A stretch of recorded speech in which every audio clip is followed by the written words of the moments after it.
Estás escuchando Milenio 3 por Aluka Nanika. Buenas noches, amigos. Han pasado 22 años, pero si algo recuerdo es esta música, porque la llevaba en cassette en el coche, en un viaje que para mí iba a ser inolvidable, estaba seguro. Iniciático sería la palabra. Con un sinfín de informaciones en el corazón y en el alma me dirigía a una tierra de leyenda, una tierra que sigue estando ahí. Había elegido una fecha, ya os lo he dicho antes, los días próximos a la noche de difuntos, a la noche de ánimas. Era 1991 y en un viejo coche vislumbraba el lugar de los misterios. ¿Seguirá siendo el lugar de los misterios? A un tiro de piedra de la capital de España, desviándonos por la Nacional 5, entrando a tierras de Plasencia, viajando hacia la comarca de Granadilla, de pronto unas sierras inmensas, unas sierras negruzcas, unas sierras que mantuvieron aislado a un pueblo que hoy también, su propio nombre, evoca esfuerzo, leyenda, pobreza, superación y para mí, enigma y encuentro con lo sobrenatural. Mi buen compañero Noel Calero me hace revivir ahora escenas de un tiempo también lejano. Wendell, con sus tonos tristes a veces célticos, se convirtieron en comunión con aquel paisaje compuesto de casas de pizarra, con carreteras que todavía no tenían asfalto, así las conocí yo a principios de los 90, con pueblos donde las abuelas enlutadas llevaban su mula y donde los ancianos, trabajando laboriosamente su pequeño cuadrículo de tierra, aún, quizá como los viejos egipcios o mesopotámicos, se arrodillaban y saludaban al sol, a la fuente de la vida. Muy cerca, las figuras de los extraños petróglifos, antropomorfos, seres dibujados ahí, a la luz del misterio, hace milenios. Una tierra especial, una tierra con leyenda negra, dura, triste, pero que todavía supuraba algo muy especial. El eco del puro misterio. Nos habían contado que ahí muchas personas, en diferentes épocas, habían tenido su particular lance con lo insólito. Lances que a veces habían acabado en la noche de ánimas, en muerte por miedo. Y rodé en aquel primer viaje junto a un compañero, Lorenzo Fernández, durante mucho tiempo por aquellas tierras.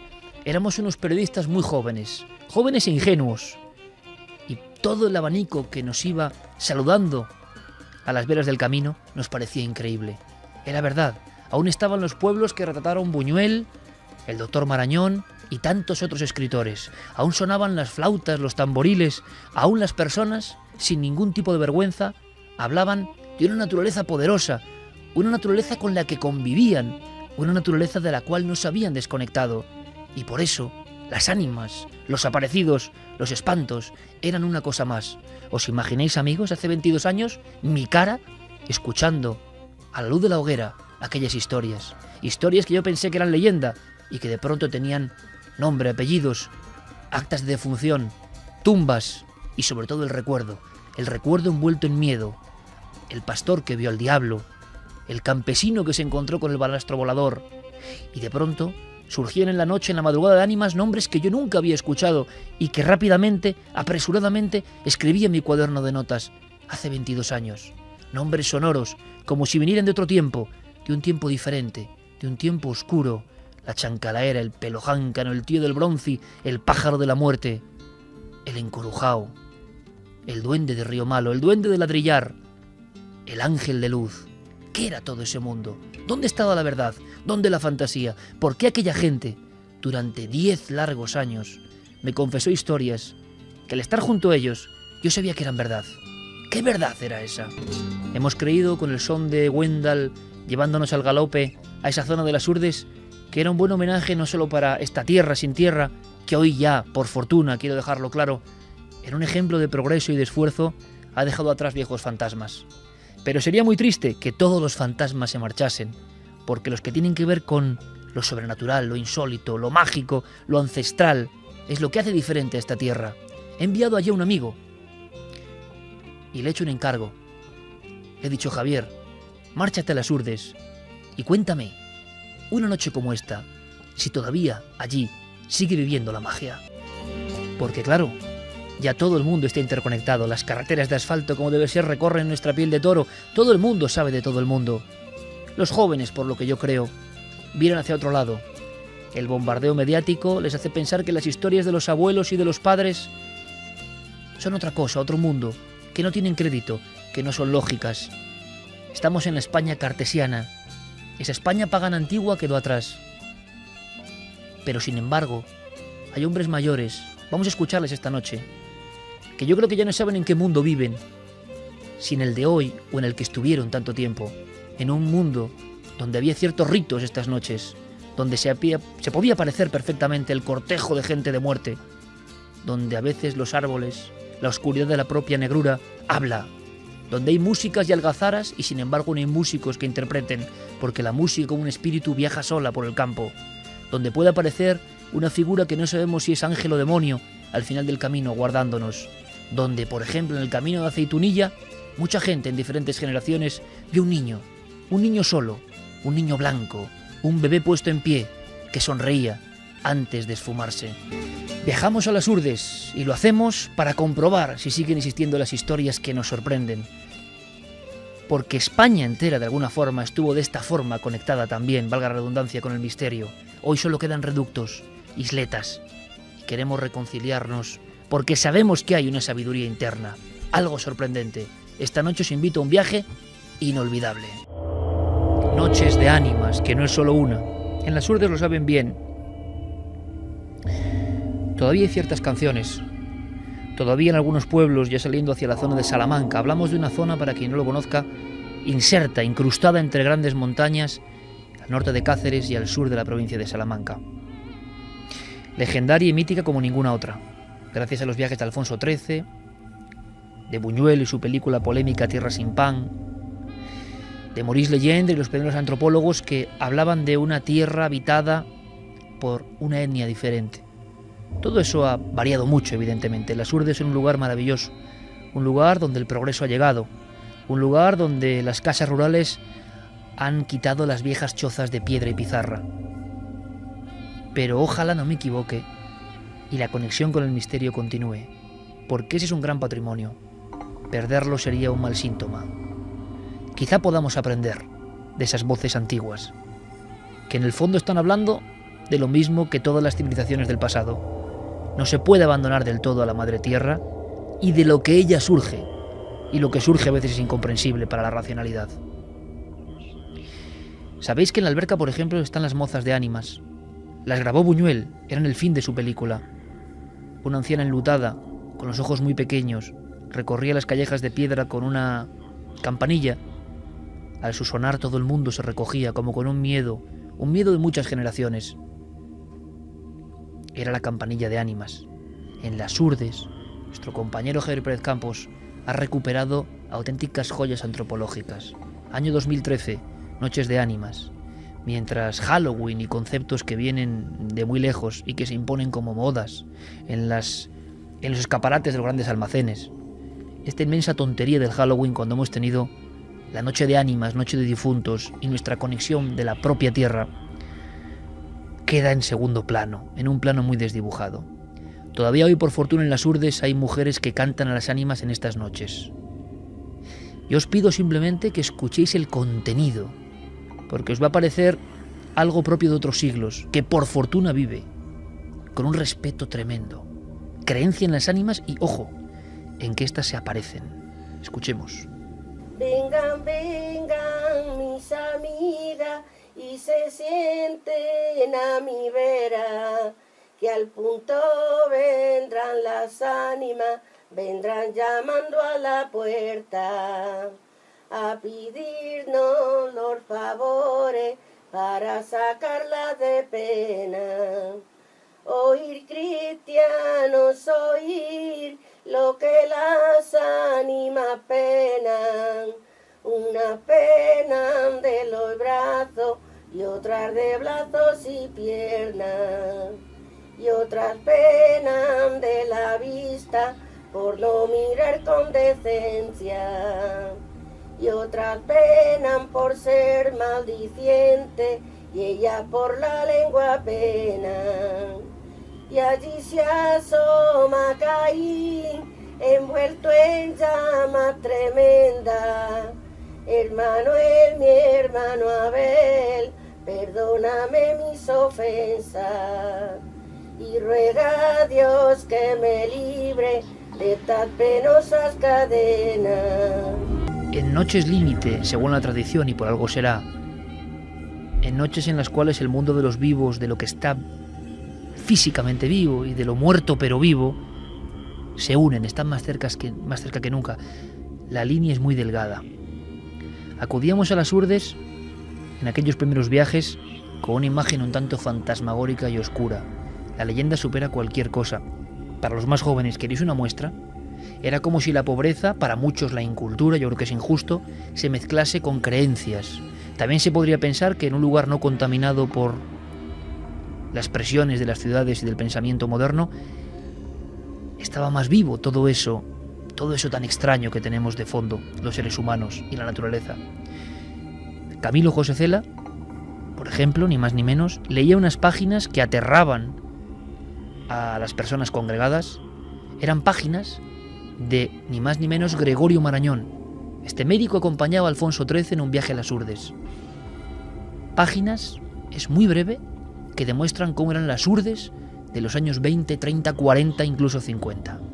En Rubiaco, cuando la gripe, creyeron que era el fin del mundo y mataron las cabras y se las comieron y mejoraron todos. El señor cura de Ladrillar piensa que algún muerto, sobre todo los viejos, mueren asesinados por los suyos para quitar una boca. El cura sospecha que las madres matan a sus hijos y toman el pilo para ganar dinero. Cerezal. En la epidemia de gripe entraron en una casa donde estaban muertos el padre, la madre y una hija de 2 años. Y la otra hija, de meses, aún vivía y chupaba el seno de la madre muerta. 1:44, esto es Milenio 3 en la cadena SER y este era Camilo José Cela leyendo solo unas páginas, el diario es aterrador de Gregorio Marañón, lo que vio el viaje real cuando se decidió a emprender ruta hacia la zona de leyenda, hacia la zona maldita, en aquel tiempo, repito. Mi recuerdo, mi abrazo para los cientos de amigos jurdanos que tengo. He dedicado un libro, El paraíso maldito, a esta historia, escrito hace muchos años, y les tengo un enorme afecto y cariño por todo lo que me han enseñado. Pero lo cierto, y lo saben ellos, es que la leyenda era esta. ¿Qué ocurrirá ahora? Santi Camacho, buenas noches. Buenas noches, Iker. Noche especial, ¿eh? Una noche especial, una noche de penumbra, una noche en la que los velos están medio levantados y en la que estamos en contacto no solamente con el lado invisible, sino con lugares mágicos. Lugares donde, fíjate, hacías referencia a ese viaje de Alfonso XIII y de Gregorio Marañón y de su séquito. Era un momento en el que en España ya había carreteras, ya había automóviles, los trenes corrían veloces de arriba abajo, los telégrafos y la prensa traían ideas de todo el mundo, pero precisamente en ese lugar aislado todavía vivían en ese universo daimónico, todavía vivían las antiguas creencias, todavía se sentía ese estado especial de conciencia en el cual estás en contacto con otra cosa. Ha habido otros sitios en el mundo, y hablaremos, que en esas mismas circunstancias, ser una isla de, entre comillas, pobreza en medio de un mundo de progreso, seguían también aferrados a esas antiguas creencias. Con Fermín Agustí, como siempre, Noel Calero. Carmen, buenas noches.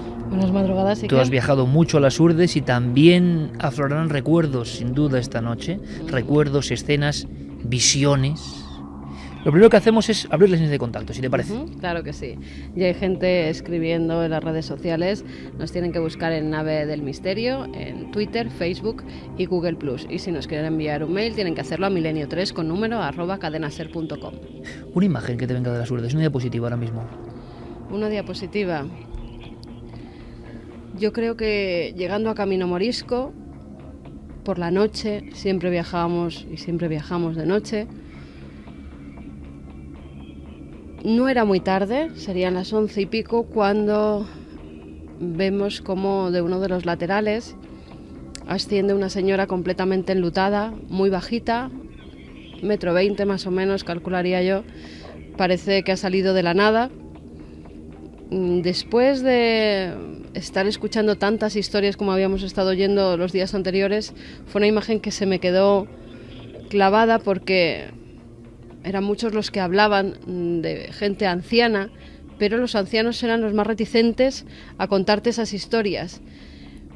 Y yo decía, ¿qué hará esta anciana a las 11 de la noche saliendo de la nada, completamente enlutada y yendo hacia la nada? Porque el pueblo más cercano estaba todavía a unos kilómetros. Y pensé, ¿verdaderamente es una anciana de las Urdes o es una aparición? En aquel viaje hace 22 años, y hay una persona, el mencionado Lorenzo Fernández, que podría evidentemente ratificar lo que digo, íbamos asombrados. Llegamos hasta un pueblo que ha recorrido ahora Javi Pérez Campos en esta constante correa de transmisión que nos separa. Yo leía a Benítez, evidentemente en la quinta columna, y contaba una serie de casos ocurridos con muertes después de encontrarse con una luz o una aparición. Eran palabras mayores.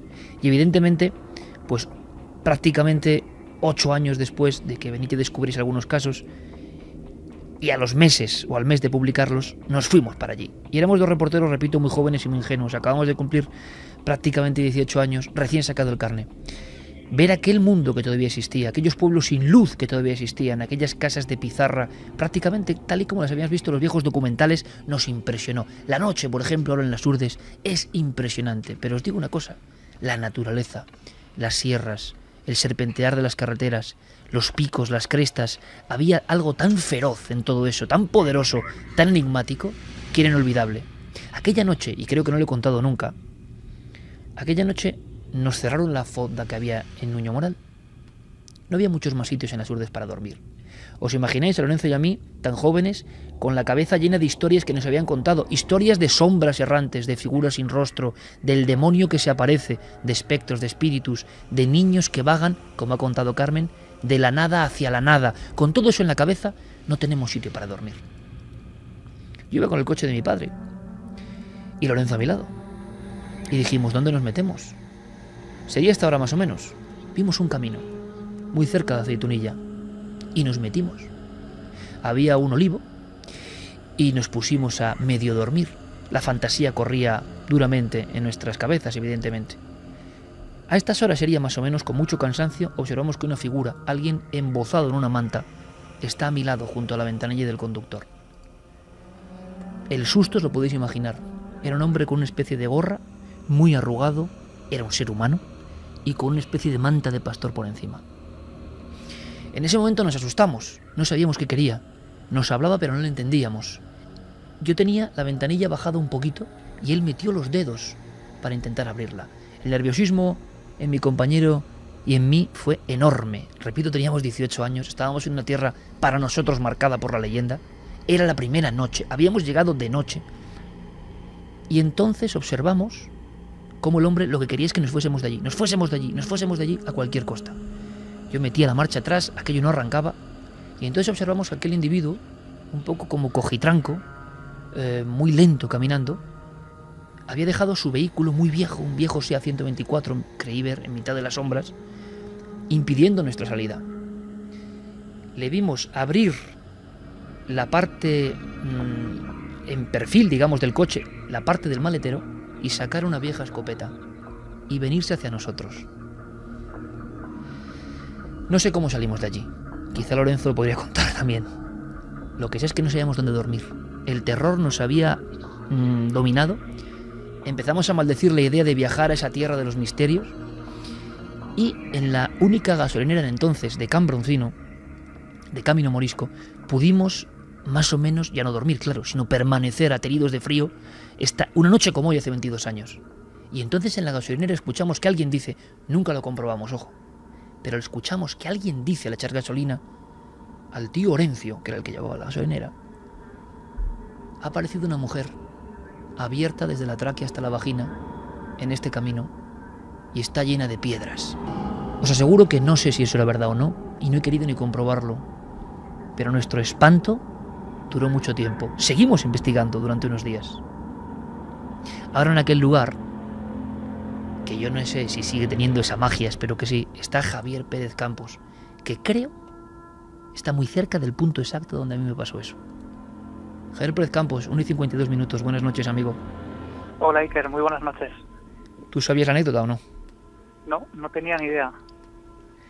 Pues y escucharla desde aquí, desde luego, es impresionante porque esto está en la más absoluta soledad, está justo además empezando a caer la bruma en la montaña, está empezando a lloviznar un poco, y después de todas las historias que llevamos escuchando a lo largo de estos días y estando aquí en soledad, a las puertas de un lugar muy especial, pues estoy bastante impresionado.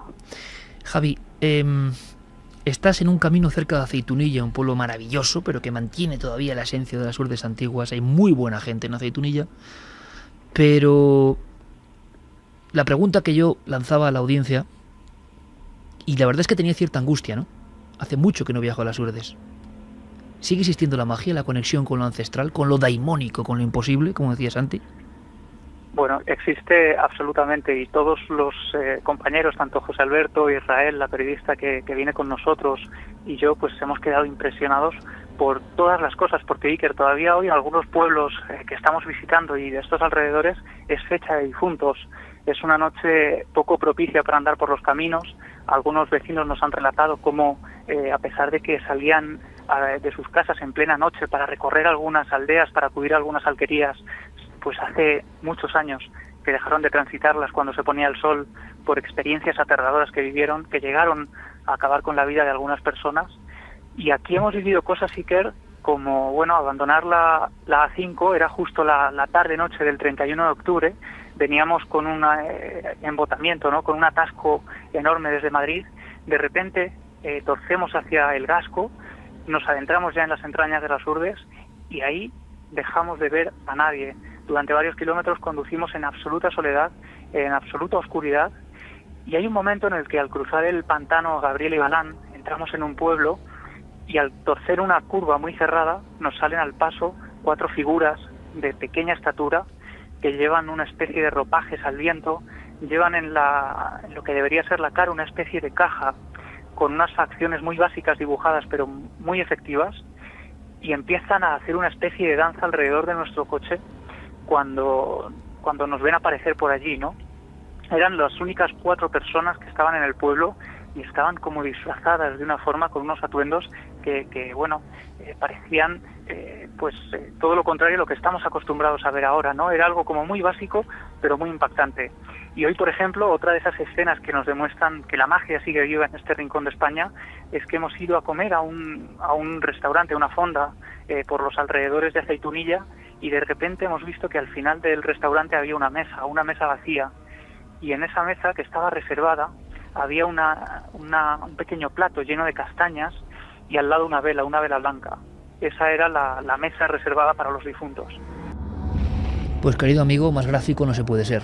Lo hemos entendido perfectamente, pero es que ahora nos va a contar Carmen una historia que ocurre en el camino de Aceitunilla, y tú nos vas a dar más datos nuevos, porque Javi, lo asombroso, yo en aquel libro, en aquel estudio, que ahora comprendo que al final es el acta notarial de un mundo que muere, el acta notarial de un mundo que creo que es importante y que tiene una enseñanza, aunque sea críptica, ¿no?, pero que va muriendo con el paso del tiempo, evidentemente. Me alegra mucho que Javi se haya encontrado con esa energía, con esa fuerza, con esa creencia, con esos casos. ¿Cómo serían los casos típicos de las Urdes? Para que nuestro público y sobre todo fuera de España nos entiendan. Bueno, pues como muchos casos de encuentros con lo extraño, ¿no? Estoy recordando, por ejemplo, uno de los que más me impresionó, el caso de Marcelino Carrero. Hay un pueblo que luego nos contará Javi cómo es, Río Malo, quedaos con el nombre. Río Malo de arriba apenas vive nadie ya. Es tremendo el aspecto, ¿no?, encaramado en los últimos riscos de las Urdes. El año de 1950 fue muy lluvioso, estaba todo enfangado, todo lleno de charcos, y Marcelino Carrero, como tantas otras veces, volvía de faenar en el campo. Y entonces él cuenta que observa siempre delante de él y dándole la espalda una figura que le parece muy alta, muy espigada, muy delgada. En un principio piensa en un vecino. Imaginaos los dos, sabiendo que van hacia un pueblo donde no hay prácticamente nadie, había 7 u 8 vecinos ya en la época. Lo que más le sorprende es que no hace ruido. Su pisar extraño en esa especie de traje o capa con la que habían fundado no hace ruido. Y él sí que lo hace, evidentemente, al pisar físicamente con sus viejas alpargatas por esos charcos y barro. Se fija en la cabeza, es muy pequeña, no la mueve en ningún momento, es como ovalada, muy pequeña. Y de la cabeza y de los hombros cae como una especie de sayal, o de toga, o de tocado, que va siendo zarandeado por el aire. Le da miedo, no sabe qué hacer, si quedarse parado en mitad de la noche a bramas, como este individuo. En un momento cree que es algo que no tiene explicación. Y justo cuando está pensando en eso, ese ángel, porque le llamaron ángel en la tradición y mito de las Urdes, fijaos en la escena, por favor, amigos oyentes. Hay un risco, yo he estado poniendo la mano en ese risco. Hay unas piedras laterales que suben, que más o menos se despeñan realmente hacia unas aperturas y unos barrancos. Esta figura se pone en paralelo, siempre según este hombre que vivió impresionado hasta el final de sus días por lo que vio.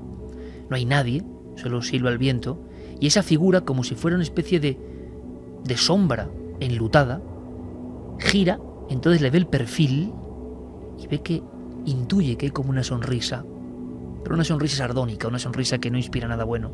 Acto seguido, las piernas de esa figura suben por un trecho y o se desvanece o se tira por el barranco.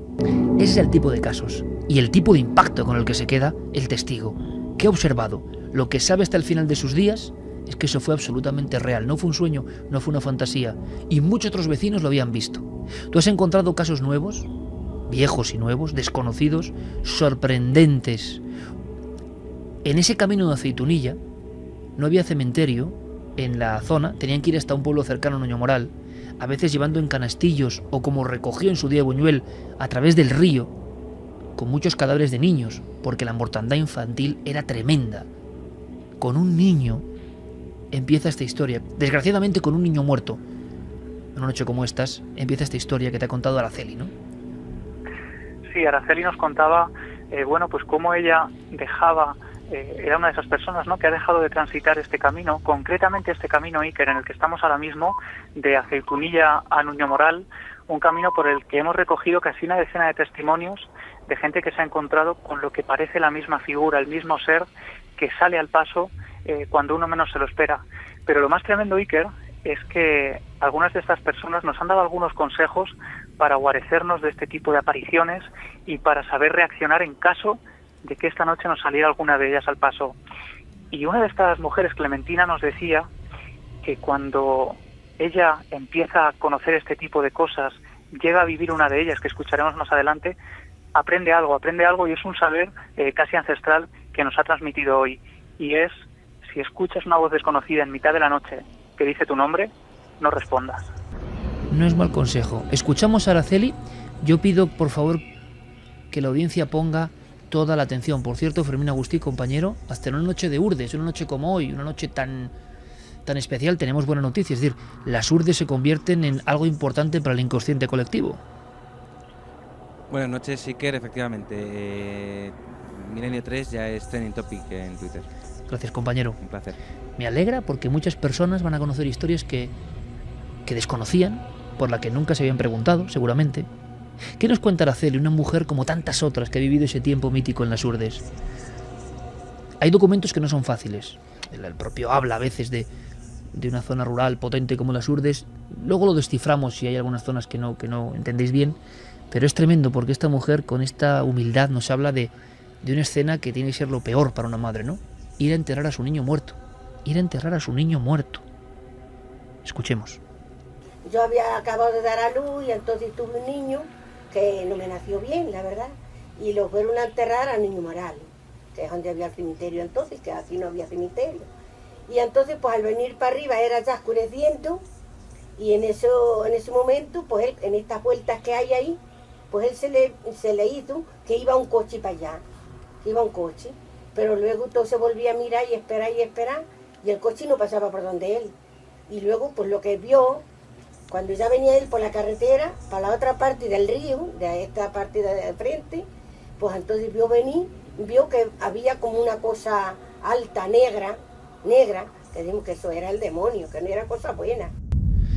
Qué fuerza en la descripción, una cosa alta, negra. Siempre hay un prototipo, ¿no? Unas figuras que desde luego dejan muy claro, sea lo que sean, que no tienen nada que ver con nosotros los humanos. Bien sea por la altura, bien sea por la agilidad, bien sea por la expresión, comprendemos que tienen algo superior a nosotros. Eso genera miedo. No podía ser cosa buena. ¿Cómo acabó este lance, Javi? Pues lo que ocurre es que esta persona, el marido de Araceli, empieza a rezar en cuanto ve a lo lejos esta figura de gran altura, llega a fijarse, pasa tan cerca de él que llega a fijarse que parece que tiene pezuñas en lugar de pies, que está completamente erguido, que los ojos le brillan con una fuerza especial, tiene los brazos pegados al pecho, parece que está esperando, le dice Araceli, a los pies del camino, y lo que ocurre es que cuando está casi a escasos metros de esta figura, él cierra los ojos y la imagen, cuando los abre, se ha desvanecido delante de él, y ellos lo achacan a que este hombre había rezado, se había encomendado a Dios y eso le había salvado. En el camino donde está Javier Pérez Campos ahora mismo a las 2:04, hay una historia que a mí me sorprendió mucho, por la cantidad de testigos, porque yo hablé con ellos, con nombres y apellidos. Había personas, recuerdo perfectamente a mi buen amigo Pedro en las Urdes, que había estado muchos años en Suiza, que había aprendido de la vida europea. Como buen jordano, volvía a su tierra sin tierra, su tierra sufrida, porque es la tierra que ellos quieren, y con sus ahorros, pocos o muchos, quería vivir donde vivieron los suyos. Pero lo curioso es que ellos también se encontraban con el misterio. Daba igual el cambio, es como si estuvieran de alguna forma conectados con la tierra y su misterio. Y es que en ese camino donde ahora mismo está Javier Pérez Campos, se habla de un personaje en concreto, de uno, el niño blanco. Toda la historia de Pedro Martínez, pero también está la de Juan José Azabal y 10 amigos que le acompañaban una noche de julio del año 87.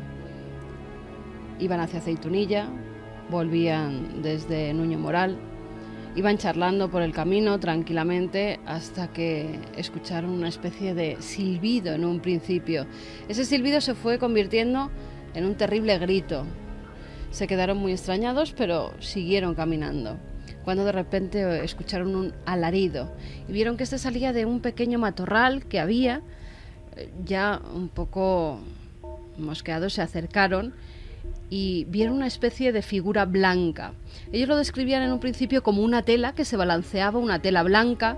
Se fueron acercando más para ver qué era y describe perfectamente un ser de menos de 1 metro de estatura al que no veían el rostro, porque esa especie de sotana blanca, como la describieron, un sudario que tapaba su rostro, impedía que se le vieran las facciones. Eso sí, decía que tenía una cabeza desproporcionada, muy grande, unos brazos muy delgaditos, pegados, y que algo que les llamó la atención era que también ese niño tenía unos calcetines también blancos muy brillantes.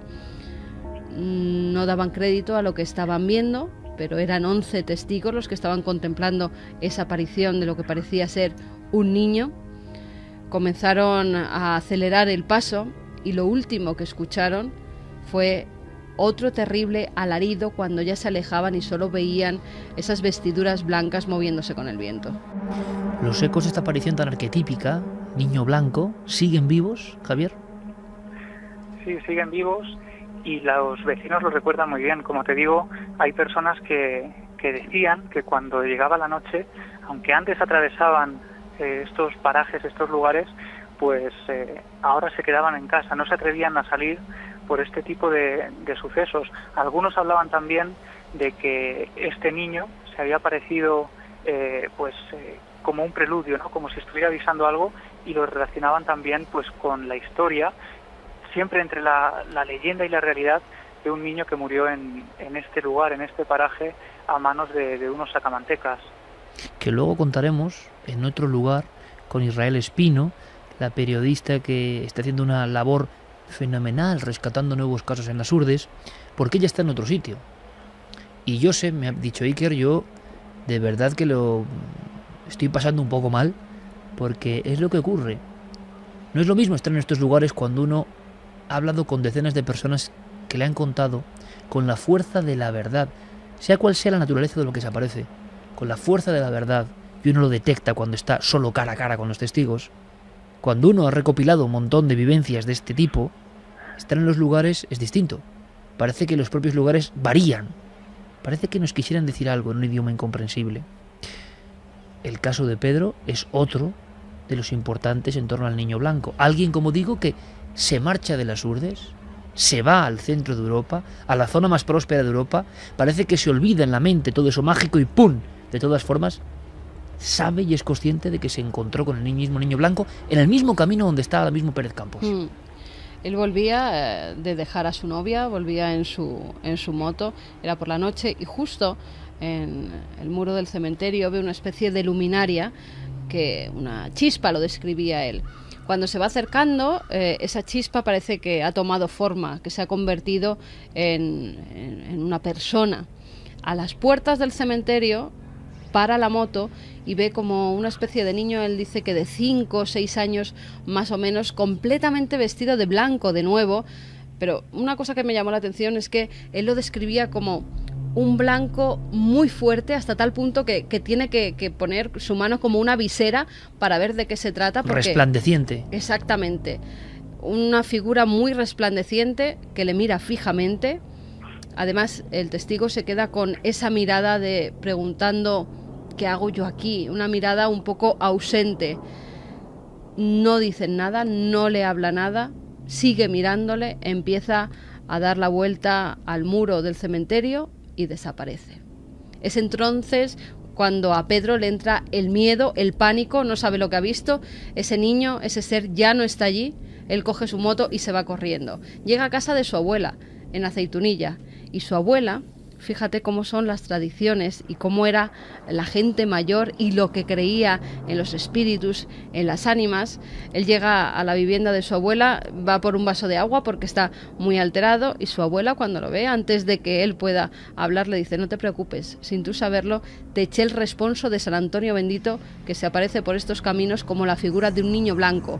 Es tu protector contra los espantos. Las protecciones, los ensalmos, los conjuros, las bendiciones, todo un mundo mítico que se ha mantenido vivo durante milenios, probablemente, durante muchos siglos por lo menos, y cuyos últimos resplandores o retazos comprendemos.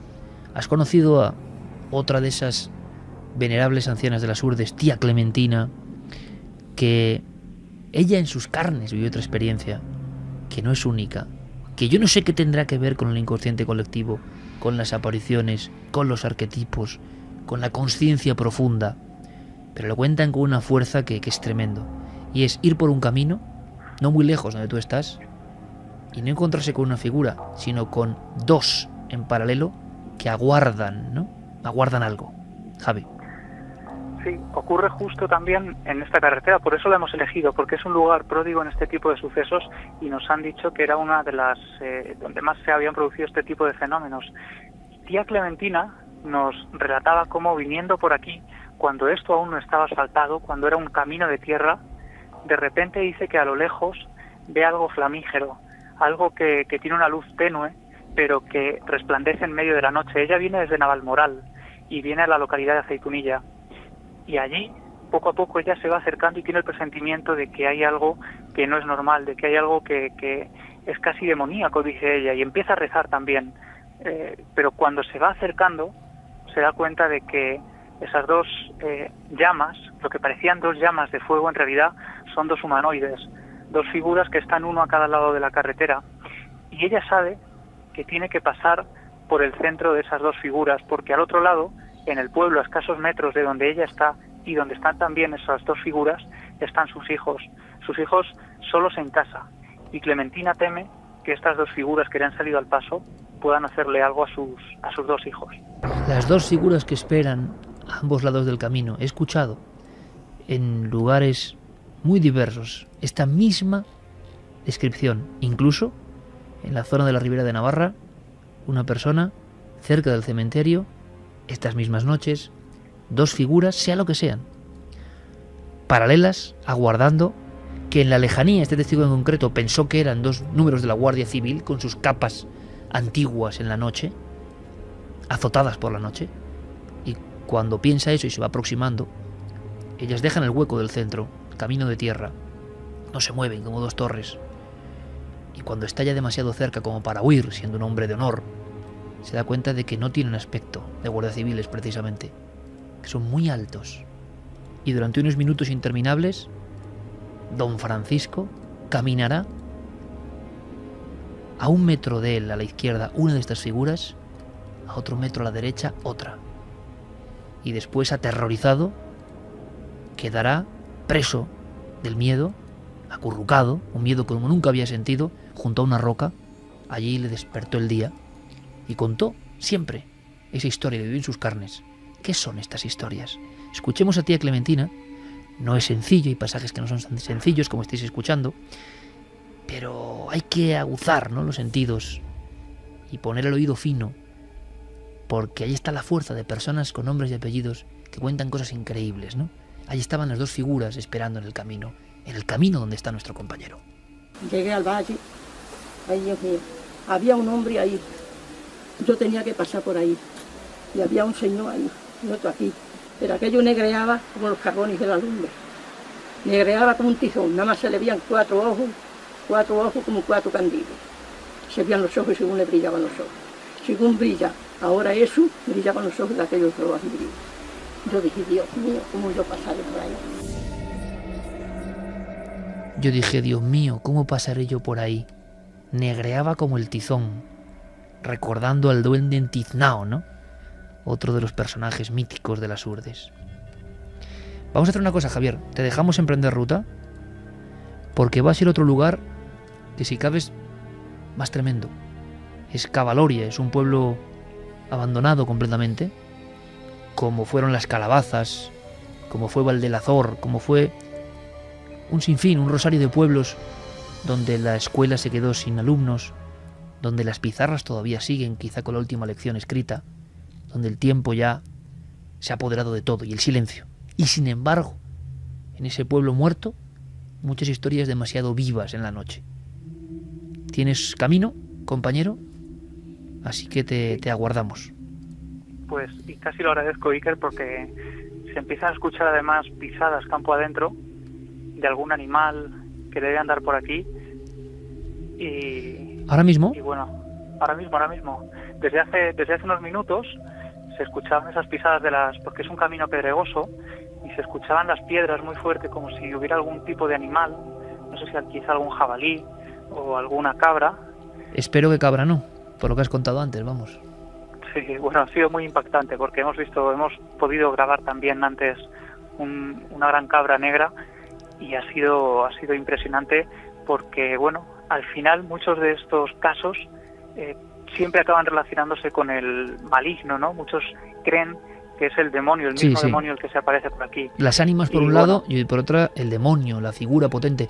Pero ¿tú estás escuchando los pasos ahora mismo, Javi? Sí, ahora mismo no. Ahora han parado. Bueno, si hay cualquier novedad al respecto, por favor, pues queremos escucharlo también, a ver qué puede ser, a ver si podemos identificarlo, ¿de acuerdo? Y perfecto, yo estoy por aquí. Vale, y cuando puedas, sale raudo hacia ese nuevo punto de conexión en esta noche de ánimas, ¿te parece? Estupendo. Gracias, compañero. Nos escuchamos, hasta ahora. Acudiremos a otro lugar muy especial que os vamos a presentar, pero es un momento, 2:17, perfecto, para escuchar a nuestro público, ¿no?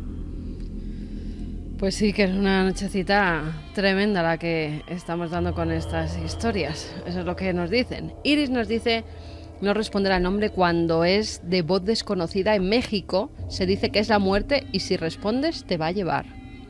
La conspiranoia dice caldero con castañas y velas para el difunto. Mezcla de miedo y admiración por la cultura de honra a los difuntos. Marco Antonio Alvarado, Las Urdes, El paraíso maldito, gran obra de Iker. Y antes de tener el placer de leerla, colocáis dicha zona y notaba que la magia impregnaba todos y cada uno de sus parajes. Para la gran afición de Iker por esta zona no hizo sino corroborar que no era yo el único que me había atrevido a oír tan misteriosa y a conocer tan misteriosa comarca.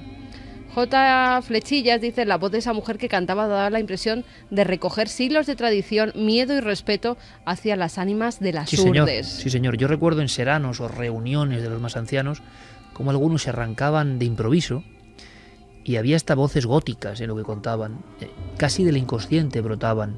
Había una conexión con lo más profundo, con lo que habían escuchado, lo que habían vivido. Y todo esto tiene una reflexión que ahora comentaremos, una reflexión profunda, mucho más allá, de verdad, de que si da miedo o no da miedo, que es lo más superfluo, porque yo creo que hay un conocimiento profundo en todo esto, hay un saber antiguo, poderoso, humano, dentro de todo esto. No lo desperdiguemos, ¿no? Con uy, qué miedo, o si no da miedo, que me parece muy bien, sino hay un mensaje en todo esto. Desde luego, un culto por la muerte que podremos estar de acuerdo o no, pero una presencia de algo real, una conciencia de que vivimos y morimos, a diferencia de la vida de urbanitas que tenemos nosotros, que creemos que nunca nos vamos a morir. Bombardeados por todo tipo de mensajes, pensamos que siempre vamos a ser muy jóvenes y que siempre vamos a comprar cosas, tener la mejor casa, el mejor coche, la mejor ropa, pero eso de la muerte es para otros. En otros pueblos se sabe perfectamente que la muerte es parte de la aventura de la existencia y está presente siempre. Roberto Martín dice: como jurdano en la distancia os doy las gracias por emocionarme de nuevo al oír cómo tratáis a mi tierra. Siento el sabor de su miel sentado en mi curva de Arrolobos, viendo el balcón de la casa de mis abuelos. Misterio, ancestros, pero especialmente buena, noble y gente de honor. Gracias. Indiscutible gente de honor, indiscutible. He conocido a personas admirables que me contaron un caso, lo mantuvieron y no volvieron a contar nunca, o que se fueron a la tumba con su palabra de hombría, hombres acostumbrados a épocas muy duras, a batirse en duelo contra las bestias del bosque a pecho descubierto, para la supervivencia, o en historias terribles, y que sin embargo nunca habían sentido un miedo parecido al de encontrarse con el misterio. Recuerdo, por ejemplo, Gregorio Martín Domínguez, la algazara. ¿Qué era la algazara? Pues esto es interesante, Santi, porque como hemos estado viendo, a veces es una chispa, una luz, un sonido, decían, tu voz en la noche que te llama, alguien que te llama. Hay como una especie de inicio de los acontecimientos. Y luego incluso un psicólogo, un psiquiatra, un estudioso de los arquetipos puede decir, es la mente humana la que en contacto con la naturaleza genera algo. Pero ese algo no tiene por qué ser fantasía. Es que, oiga, lo hemos dicho aquí, ¿verdad? Váyase usted, como estaba Javi Pérez Campos, váyase usted a solas a un bosque. Váyase usted a solas en la noche a un camino. Váyase a solas al lado del mar o dentro del mar. Y entonces todo lo que es usted y lo que se cree que es, se queda en nada. Porque la madre naturaleza muestra su fuerza. Vivimos de espaldas a la naturaleza. Cuando miramos la naturaleza, pasan cosas que consideramos increíbles, que no podemos creer ya en ellas. Pero ¿qué les pasa a las personas que viven en contacto con la naturaleza siempre? Como estas gentes de las Urdes, que ven un espejo diferente, que no están desconectados. Lo interpretarán a su forma, pero están viéndolo. Por ejemplo, fijaos qué miedo por un lado y qué bonito por otro, ¿no? La descripción. Gregorio Martín Domínguez hablaba de una música. Me lo han contado decenas de veces. Antes de aparecerse alguna música. ¿Pero cómo era esa música? Y me decían, como varios instrumentos a la vez. No quiere decir que sea alguien tocando instrumentos a la vez, sino lo que llega al cerebro es como una sinfonía extraña, que no se parece a nada. Está con sus cargas de uvas. Es la época dura de las Urdes, años 50. Y entonces Gregorio se acurruca inconscientemente junto a la vera del camino. Que no le vean. Cree que es una fiesta de personas, pero esa música es rara. Le pone la carne de gallina. Vuelve a mirar con el rabillo del ojo por encima del camino de tierra y observa que no hay nadie tocando instrumentos, que esa música se ha apoderado del ambiente, esa extraña sinfonía. Y de pronto observa, como nos contaba la Javier Pérez Campos, lo que parecían llamas, unas llamas en el camino. ¿Os imagináis? Diría el experto científico, bueno, un fuego fatuo, fuego de San Telmo, aunque estos son más bien en el mar. Pero resulta que él ve como esas formas flamígeras, 6 u 8, empiezan a aparecerles una especie de brazos, de cabezas, de piernas. Y hay una extraña danza o movimientos. Él siente un miedo terrible y empieza a rezar. Empieza a clamar a las alturas porque cree que algo demoníaco, con esa música del infierno, ha venido a por él. Y entonces le ocurre lo peor. Se le cae uno de los sacos y él se precipita hacia el camino. Y él confiesa que cree que ha llegado a su fin. Pero no ocurre eso. Resulta que como si fuese una especie de ensoñación, aquello se va desvaneciendo y se queda impregnado en el aire hasta que desaparece como humo. Pero ese hombre, hasta el último momento de su vida, dice que lo más importante que vio, cuando fue consciente de que había cosas incomprensibles, fue en ese instante.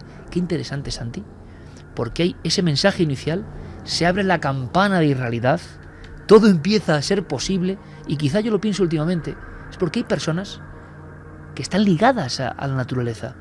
Nosotros no podemos creerlas, entre comillas, porque estamos viviendo, pues ya ves cómo, entre paredes, amiantos, luces, ordenadores. ¿Qué demonios vamos a saber nosotros ya nunca de la fuerza de la naturaleza?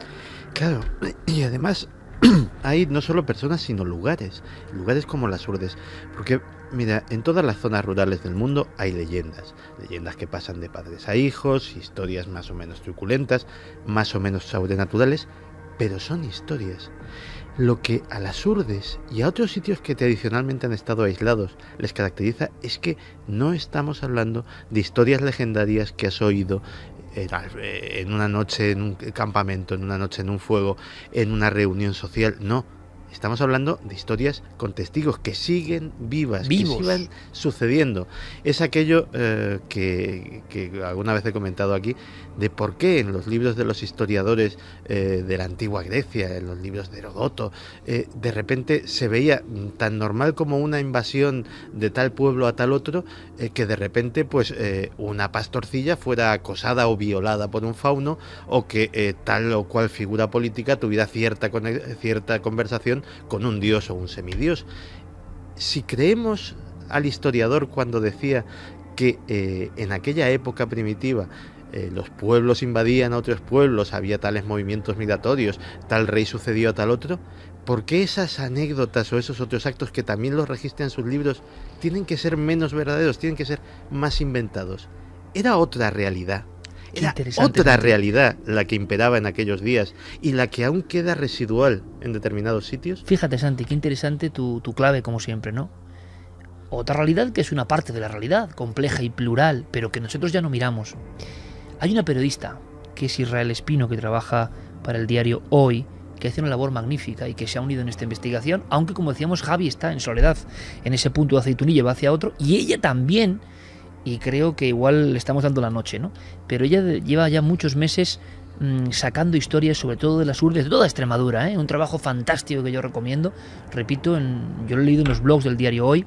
Lo recomendamos porque lo que hace falta es gente que siga esta tradición tan a contracorriente, pero tan maravillosa, de registrar todo este conocimiento real. Esta otra realidad que dice Santi, que cuenta con nombres, apellidos y testigos.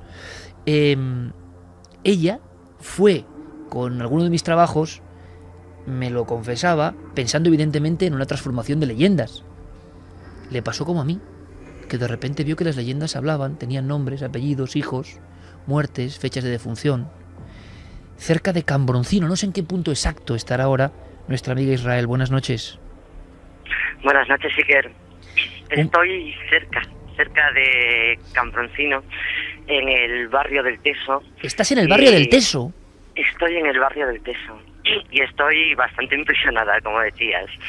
No es lo mismo que te cuenten las historias a la luz del día, que conocer gente que las ha vivido y estar aquí de noche. Bueno, es que además te compadezco en ese aspecto, Israel, porque el barrio del Teso es una especie de despoblado que hasta los años 70 creo que tuvo vida, que ciertos acontecimientos truculentos también ayudaron a su despoblación, se hablaba de brujería, pero si te parece empezamos porque estás en una zona que si tiene algo potente es que se cuenta un lance entre un hombre y una luminaria, que puede ser tomada como ánima, como figura extraña, lo que sea. En el año 17 alguien muere, hemos contado alguna vez esa historia. Lo asombroso es que tú sigues la pista, y esto me parece maravilloso, Israel, y vas a encontrar otras personas que fueron también mártires de lo insólito en esa misma región y quizá con las mismas luces.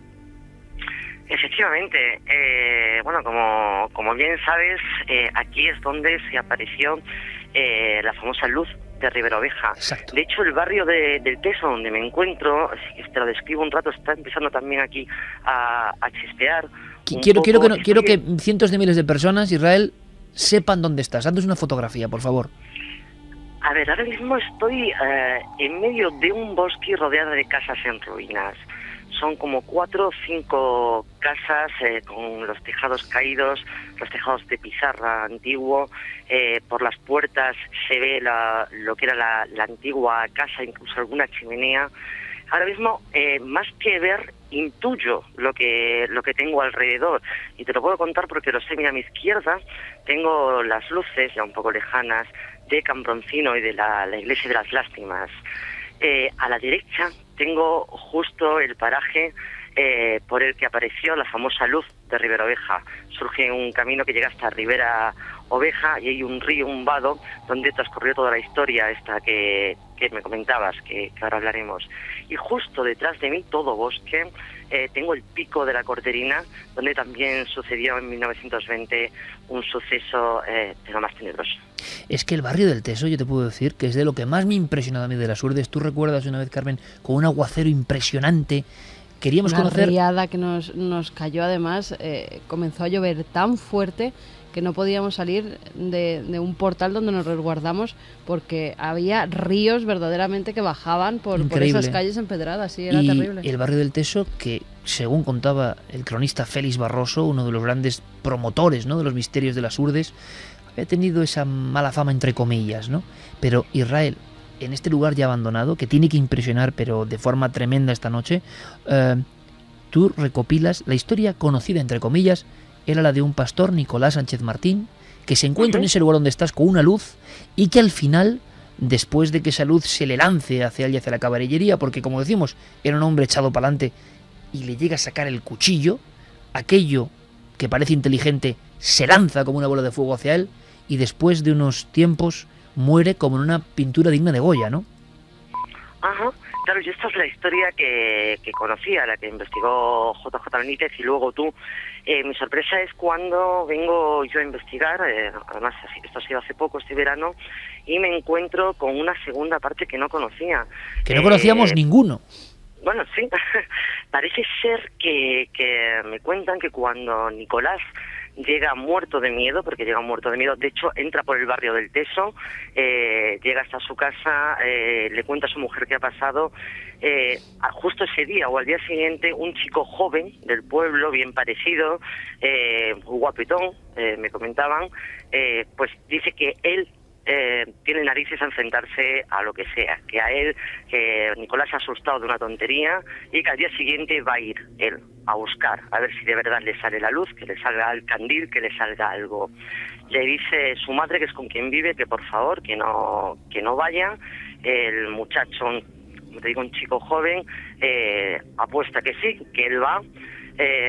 Estamos escuchando, no sé si has escuchado la campana de la iglesia de las lástimas. De una auténtica joya en las Urdes, ¿no? Una de las construcciones más emblemáticas. Sonando las campanas, de fondo de la crónica no está nada mal, de la iglesia de las lástimas en Cambroncino. Iglesia que fue testigo, ojo, mudo, de todo lo que está contando Israel. Cuéntanos, te escuchamos atentamente.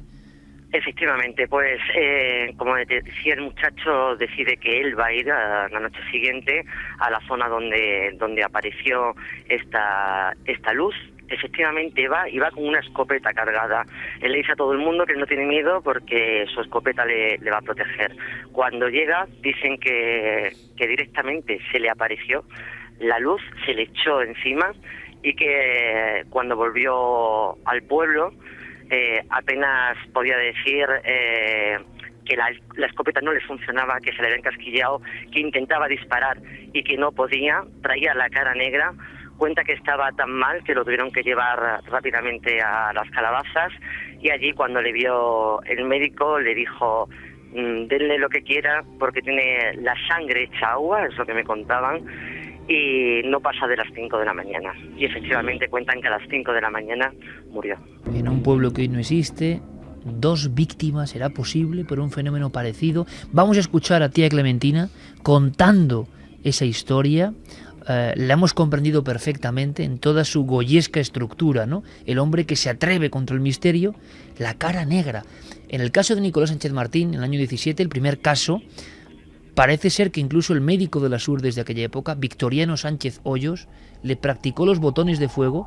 Ese hombre se había quedado casi frigorizado. Ese hombre había perdido temperatura y era como una especie de muñeco de cera. Murió con extrañísimos dolores, oficialmente quizá por una neumonía complicada. Nadie supo. Lo que pasa es que hay documentos concretos. ¿Lo sabrá de este caso, de esta historia? ¿Recuperará Israel esa historia si quedan algunos legajos en alguna tumba? Es asombroso. Escuchemos ahora en la voz del pueblo, en la voz que recordaba el eco de esa historia. Tiene mucha fuerza. Escuchamos.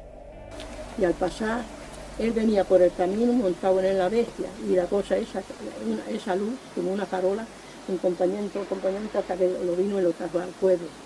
Y llegó al pueblo y luego se metió para el pueblo, se metió para casa y le dice a la mujer, pues ¿qué te ha pasado? Pues vienes asustado.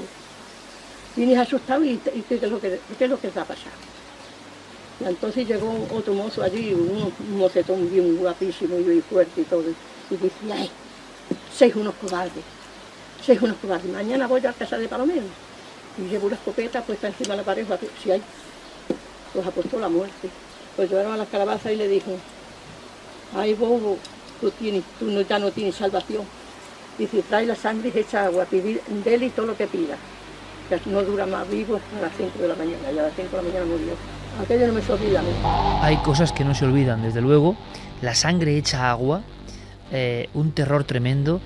¿Tú crees, Israel, que se podrán recuperar documentos, datos? ¿Existirán algún lugar, alguna ficha de entierro, algo de este posible mártir, ¿no? De este fenómeno extrañísimo que mantuvo el miedo, ¿no? Durante una época larga en esa zona de Riberoveja? Bueno, al menos lo intentaremos. Tú sabes que si no aparecen en un momento suelen aparecer en otro y cuando menos te lo esperas. Lo intentaremos. Pero hay más historias. El barrio del Teso fue un barrio de brujas. El barrio del Teso fue un barrio tocado por acontecimientos muy macabros que han pasado prácticamente a la espalda de donde estás, ¿no?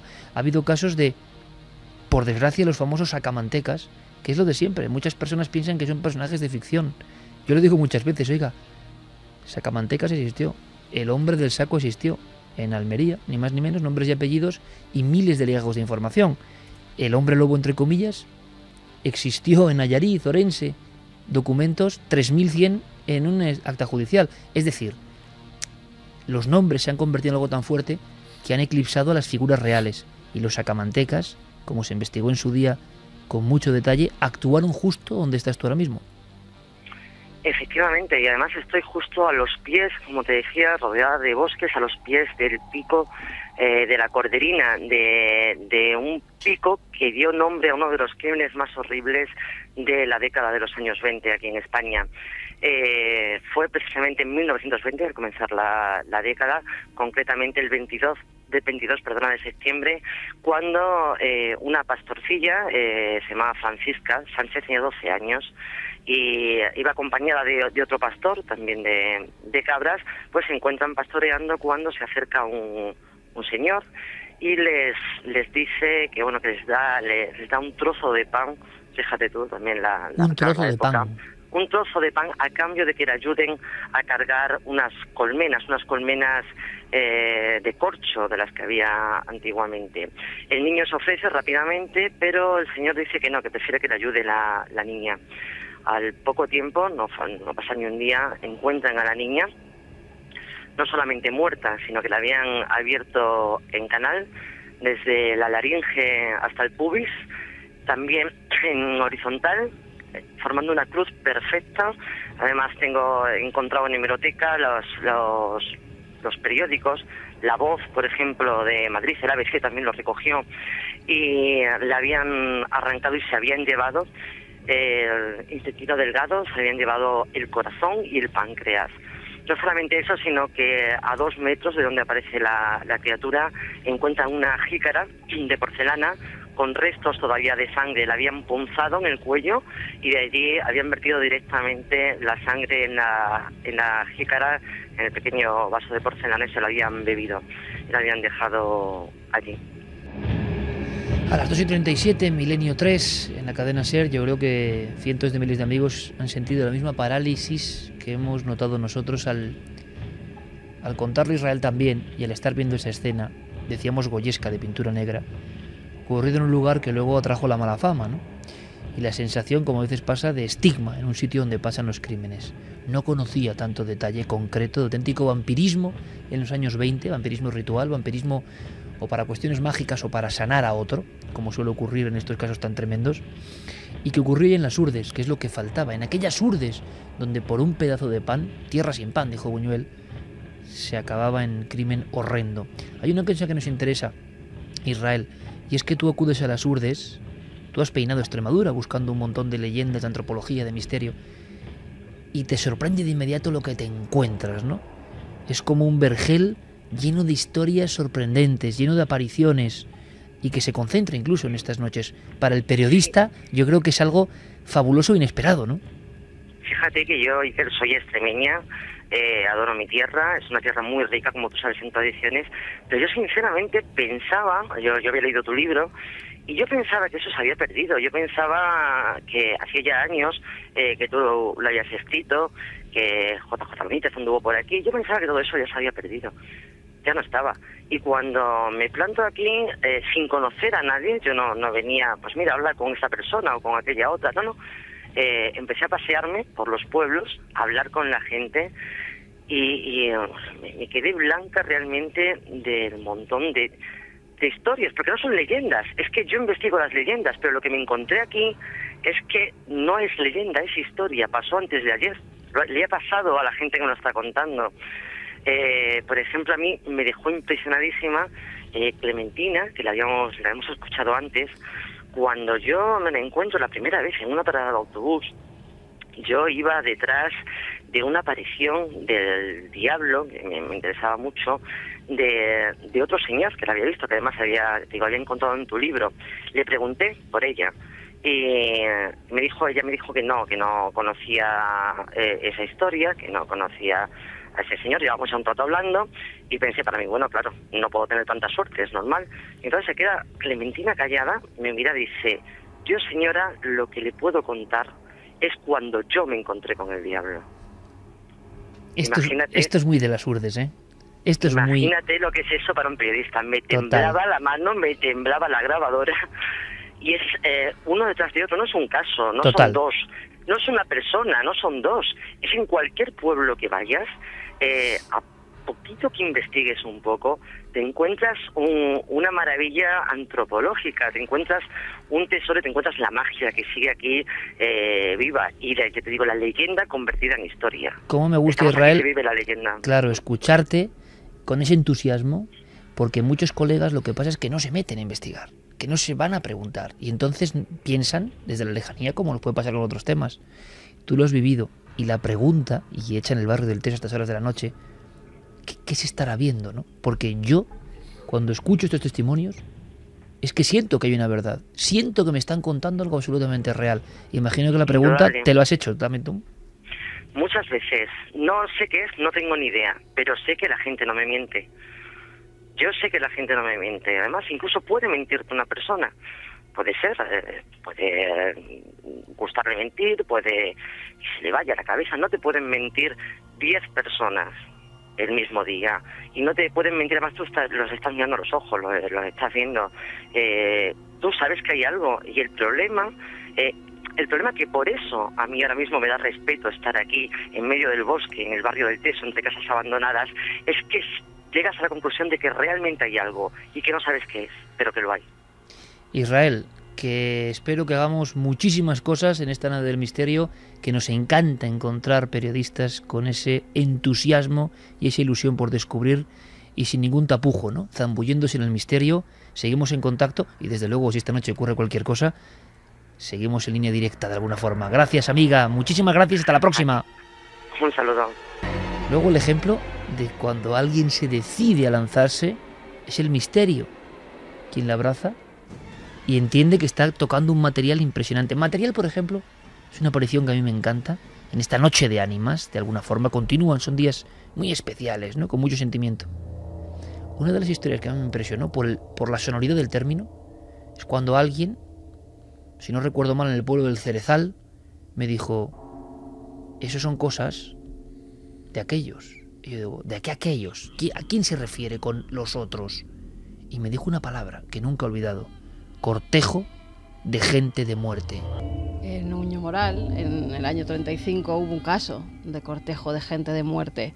Una señora, se llamaba Martina Gracia. Ella estaba muy malita, estaba enferma. Al lado de su casa, la gente comienza a oír una especie de cabalgadura. Un caballo que se acerca, rebotando las herraduras en el suelo. Los mozos que estaban cerca preguntan ¿quién va? ¿Quién va? Era lo normal.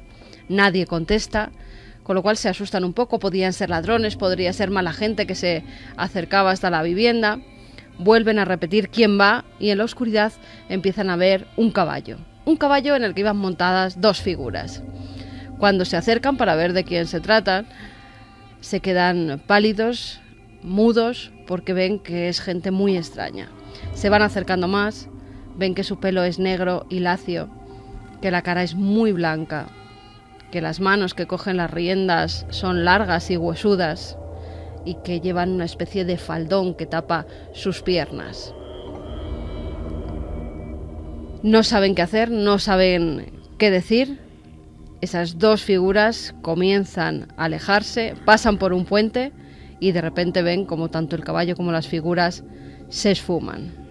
Era el cortejo de gente de muerte. Venían a buscar a la persona enferma, que ya era difunta. Historias parecidas muchas, con nombres. Teresa Iglesia Rubio, lo he notado de mi propio libro, escrito ya hace, repito, 15 años, parece mentira. María Cruz Vizcaya, Consuelo Rubio Remigio, Juan Rubio, Rosa Remigio, en el Asegur, un pueblo que Buñuel llamó Tortuga, porque parecían caparazones de tortuga emergiendo de la propia montaña. En el Asegur, en los años 60, Juan y Rosa están regando su poquina, como dicen ellos, tierra, que han conseguido después de años de esfuerzo. Y escuchan, y esto es curioso, un nombre que viene desde la noche, que viene desde el bosque, que viene desde el lugar de lo innombrable. Juan, Juan, Juan. Claro, les da mucho miedo, son dos, marido y mujer, se esconden. Me lo contaba la mujer a mí en un serano en el Asegur, en el año 1995. Se esconden y entonces ven una especie de luces o globos que estallan. Fijaos, Santi, en las descripciones, ¿no? ¿Qué esconderá esto? Luces o globos que estallan en el camino. Ellos están escondidos y entonces ven una especie de figura idéntica a lo que ha contado Carmen. Parece un joven herido, alguien moribundo. Va con una especie de babero largo o batín y arrastra las piernas. ¿Qué descripción?, me decía la mujer. Parecía alguien con las piernas de acero, con las piernas metálicas. Allí se quedó el mito del hombre, o como le llamaban, el ser con chancas de acero. ¿Qué significará esto, Santi? Esa es la pregunta más extraña, más imposible de resolver. ¿Qué significará esto y por qué se muestra con esta grandeza de simbología? Yo lo hablaba hace unas horas, ¿no? Ningún guionista te cuenta esto. Hacen una película y el guionista no llega a comprender esa figura con pelo lacio montada en un caballo que se desvanece, o el chancas de acero, o lo que nos ha contado. Es que es imposible. O sea, se llega donde no llegan los maestros de la ficción. A riesgo de resultar reiterativo, yo me imagino que ahora mismo hay miles y miles de amigos de Milenio 3 que están fascinados, que están incluso asustados. Otros estarán pensativos escuchando esas historias de las urdes. Y también habrá otros, muchos evidentemente, que dirán, bueno, esto son cosas de analfabetos, cosas de gente del campo, de gente sin formación. Yo a esos les quiero proponer una reflexión. ¿Y si los analfabetos somos nosotros? ¿Y si nosotros hemos perdido un lenguaje? Hemos perdido una forma de leer la realidad. A lo mejor resulta que los que estamos llamando analfabetos saben más de cosas más importantes que nosotros. Ahí os lo dejo. Nada puntada sin hilo, ¿eh? El amigo Santiago Camacho. En las urdes yo he visto leer las estrellas.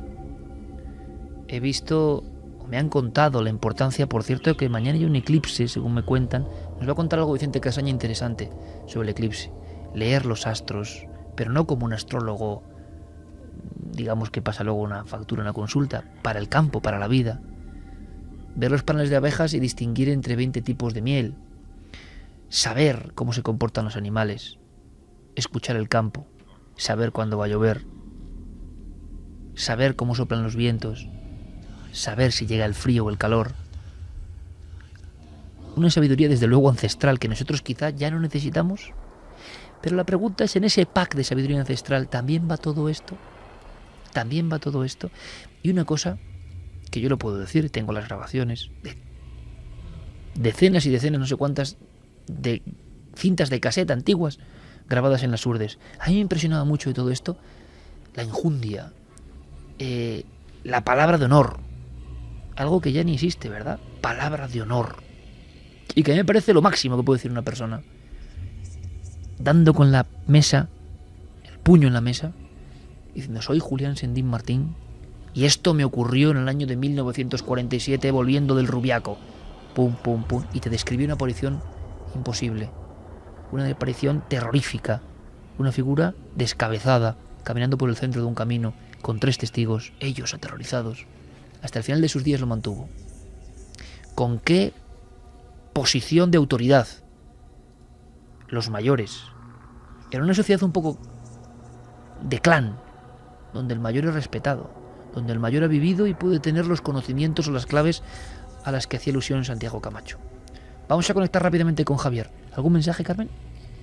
Sí, hay mensajes que nos hablan. Mira, Clara Taoces, por ejemplo, que siempre está muy atenta al programa. Nuestra querida amiga Clara. El caballo, dice, es un símbolo tónico asociado a la transmutación. Dependiendo del color del caballo, es un emblema también de la muerte. Interesante. Entidad oscura. Yo sigo pensando que estas apariciones y el tema extraterrestre están íntimamente relacionadas. Alfonso Rubio, cortejo de gente de muerte. Esta frase asusta tanto o más que lo que representa. Por cierto, había uno de los tantos casos, en la zona del Carabusino, en las más del norte, las más tremendas, ¿no? Que alguien en una puerta escuchaba un raspar de mano de niño. Pensad, por favor, lo acabo de decir. Un niño raspa la puerta por fuera.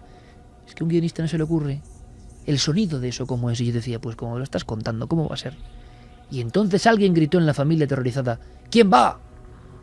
Y cuentan que oyeron un caballo alejarse. Y al alejarse con las pezuñas por el camino de piedra, se oyó, ya a lo lejos, la voz de una mujer que decía: cortejo de gente de muerte. Begoña Cebrián dice: espero que las próximas generaciones de las Urdes sepan mantener todas estas historias y creencias. Da más miedo pensar que todo esto puede desaparecer algún día que las historias en sí. Sería una gran pérdida. David Peregrina: admirable el valor de Israel y de Javier Pérez. La narración y la descripción de los momentos y los lugares hacen que nos traslademos mentalmente tal y como si estuviéramos allí. Vamos a hacer una cosa, vamos a conectar con Javi. Habrá llegado a su punto en la ruta, creo que está en camino. Nos da igual, porque él llegará en la siguiente hora a ese pueblo muerto. Conectaremos con él, claro que sí, pero está en ruta. Javier, compañero, buenas noches. Buenas noches, Iker. Estás con José Alberto, nuestro querido amigo, sí, nuestro cámara de Cuarto Milenio, vagando por las Urdes.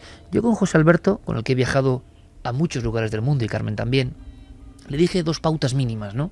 Y él que es un profesional como pocos hay, sabe perfectamente lo que yo le pedía, ¿no? Quedaros con el paisaje, quedaros con la fuerza telúrica, quedaros con ese algo que se siente, que es indescriptible, cuando uno en soledad, en el amanecer o el anochecer, graba, por ejemplo, desde las alturas, lo que son los valles de las Urdes. Valles, a mí me contaron, tan altos como en el Gasco, en esa zona volcánica o zona meteorítica. Me contaban que en la antigua escuela, cuando la hubo, los niños no veían prácticamente la luz del día.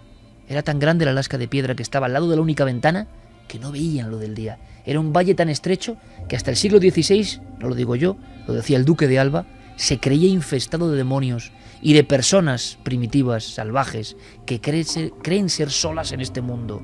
Eso se escribió, es la primera crónica sobre las Urdes. Desde luego es una visión muy terrible, ¿no? Pero en esa condena vivieron los jutelanos durante siglos. Le pedí a José Alberto, por favor, tráete en la cámara si puedes, y sé que es muy difícil, ese algo que se respira en las Urdes. Y ahora veis En Ruta, que es uno de los sitios, es una de las situaciones donde mejor se siente el misterio, yo creo, ¿no? Sí, sin duda. Hemos pasado hace poco las poblaciones casi nada de Vegas de Coria, hemos pasado la curva de Arrolobos, hemos pasado también Cambroncino y estamos casi ya llegando a nuestro destino. Pero ha habido momentos, Iker, en este viaje que es cierto, le hicimos caso a esas pautas de viajar, por ejemplo, con música mágica, ¿no? Con música como Lisa Gerrard, como Dead Can Dance, y desde luego uno mira con otros ojos estos paisajes. Ha habido momentos también en que teníamos que parar el coche en cualquier lugar casi, apearnos y mirar el paisaje, dedicarnos a mirar el paisaje y grabar esas imágenes que desde luego no estamos acostumbrados a ver con absoluta facilidad, ¿no? En la capital, por ejemplo. Habéis encontrado un montón de testimonios, Javi. Permíteme que simplemente suelte en la noche, no más porque merece la pena, el tío Cristino, ni más ni menos, hablando de otro tío, como le llamaban, porque allí persona de alguna forma, se dice así desde tiempo inmemorial, ¿no? El tío del bronce, o tío de bronce. La historia, varias apariciones de una figura que aparece, por ejemplo, hay un testigo luego contaremos su historia, Javi, que se ahorca, otro que se tira por un barranco, incapaces de vivir con la pesadilla de que han visto algo que parece demoníaco. ¿Y cómo lo describían a ese tío del bronce? Escuchamos a tío Cristino rompiendo la noche, un testimonio que viene desde los años 50 y que llega a Milenio 3 de esta forma. Que estaba haciendo carbón de noche y llega con la carbonera encendida y estaba un poquito retirado de la carbonera y llega un hombre alto, negro, y se le sienta al otro lado de la carbonera. Y el hombre pues se asustó y decía, él no se movía y decía, ¿y cuándo te irás de ahí? ¿Y cuándo te irás? ¿Cuándo te irás?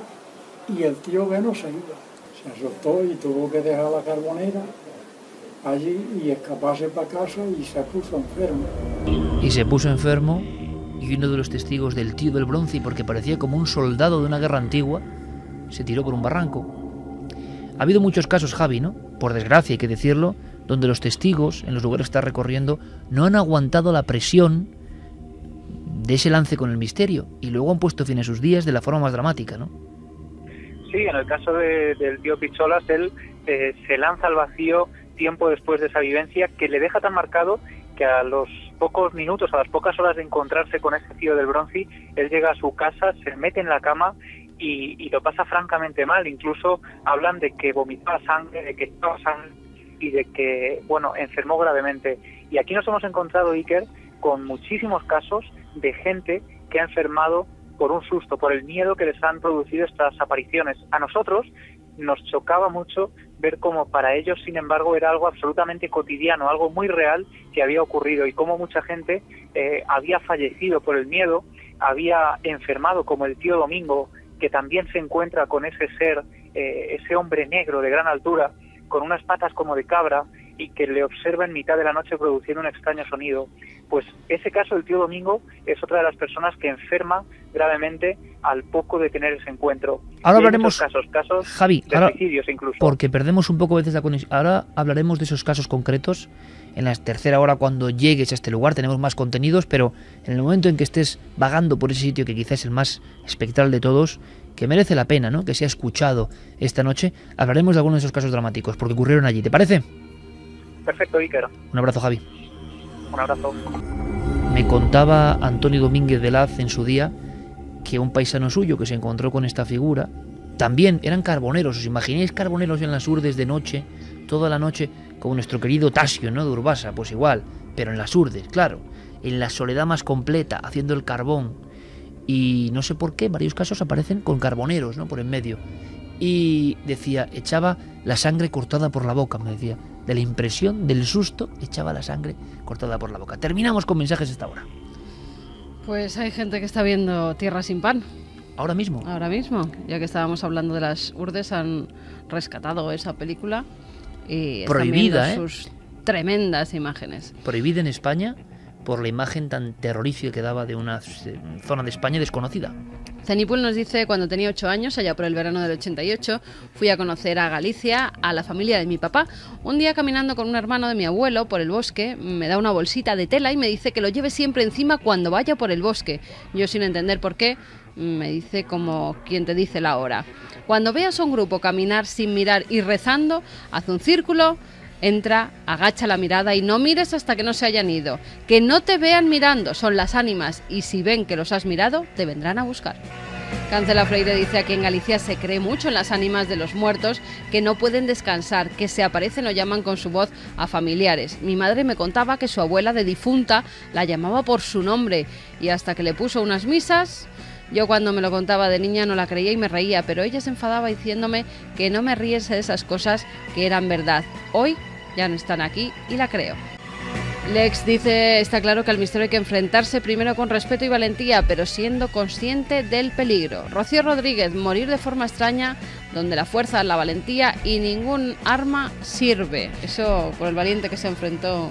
Desde luego. Por cierto, nuestro compañero Sergio Fernández Pinedo y Guillermo León, Diego Marañón, toda la gente que está un poco en las redes sociales con el tema de Milenio 3 y Cuarto Milenio, van a montar una buena a partir de mañana, yo creo, ¿no, Santi? Sí, a partir de mañana mismo. Porque cumplimos 8 años en Cuarto Milenio y han propuesto un hashtag con un montón de contenido extra que es 8 Nave del Misterio, si no me equivoco, ¿no? El número 8, Nave del Misterio. El almohadilla, número 8, Nave del Misterio. Y a partir de ahí, de ese momento, de alguna forma, un universo nuevo para celebrar una semana, vamos a hacerlo con todos vosotros, material inédito de las 8 temporadas de Cuarto Milenio. Ahora vamos con nuestros compañeros, con toda la información, y luego regresamos en el viaje semanal de Milenio 3 con muchas cosas.